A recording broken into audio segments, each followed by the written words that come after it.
Welcome back. It's Dr. Fox and Sandra Elliott talking about the 15 interactions called TESA, Teacher Expectation and Student Achievement. Today we're going to focus in on interaction number 3.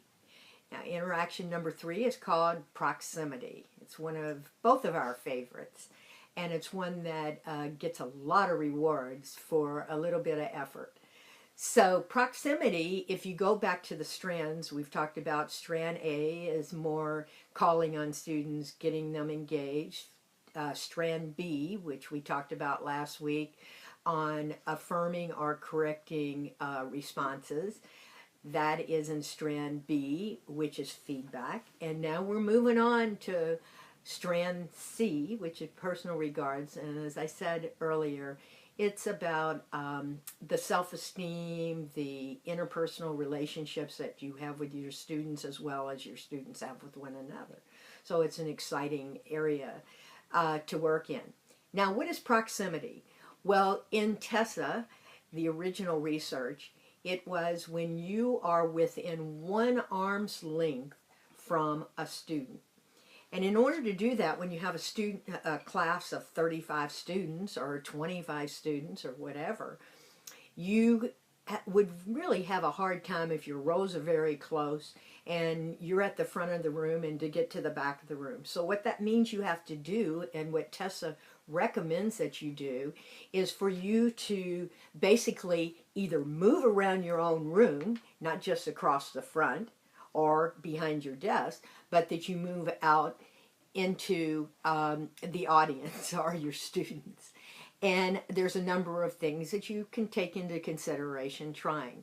One is to basically think of your classroom and how teachers automatically deal with a situation and who they call on. Because remember, all of these interactions build on each other. So we want to call on more students. Well, how do we make it easier for you to call on them? Well, it's to know where the students are that are seated, and probably because they either chose or you placed them there and they've been there all year. It's something called the T formation. Anybody that's on the front row or down the middle is where your eye goes, and you're more than likely to call on them. So what we're going to do if we move ourselves around is we're going to modify the T. And as you can see on the visual here, is that you will move to your right side of your classroom in the middle. So your T becomes a different form, and it's the, well, if you're facing forward, it'll be on your left side, and your center part of your T is going to be down in this direction. If you move to the back of the room, the front will be the last row instead of the front row, and then again down the center. And if you move over to the other side of the room and you look back and you have the T, then you're going to have another entirely different group. So just moving around. Now remember the concept of the 1 arm's length distance. So you're going to be wanting to maybe when you're asking questions or you're working with a student, you go over to them. You can either have a chair that you sit down beside them, or you could squat down so you have eye contact. Another way for proximity is just using your eye contact. Look at them when they're talking. Let them know when they're off and they need to get back on. You don't have to say anything. They just know because they can see you see. So that's what proximity is about. Now, one of the things that is so important is the connection that it builds.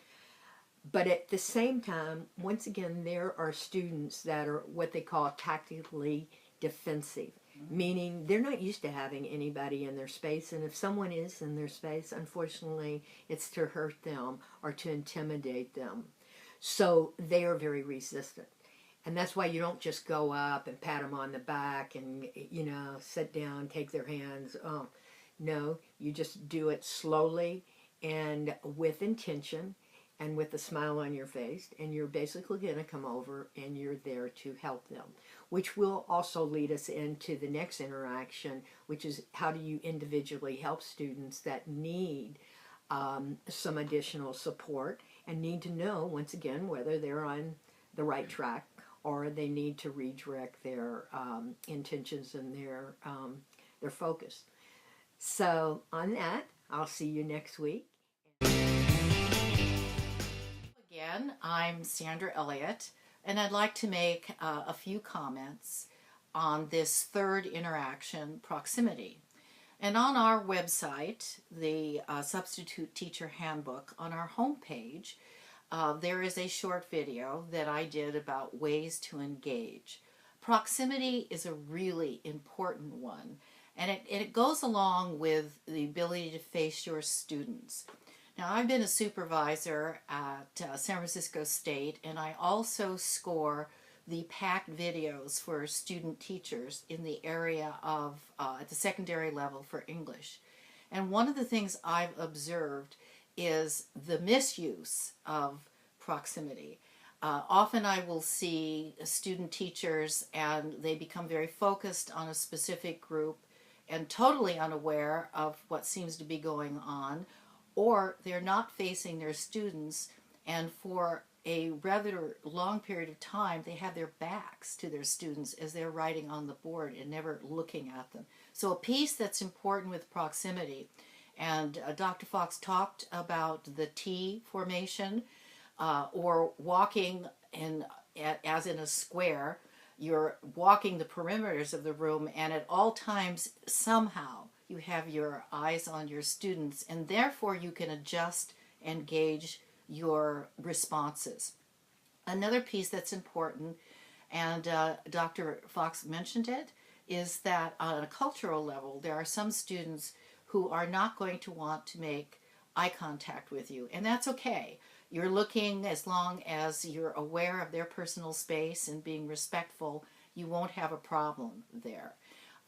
In our book, we have a bookmark, and it deals specifically with using proximity and being able to move around the classroom. Some of these thoughts are helpful to you.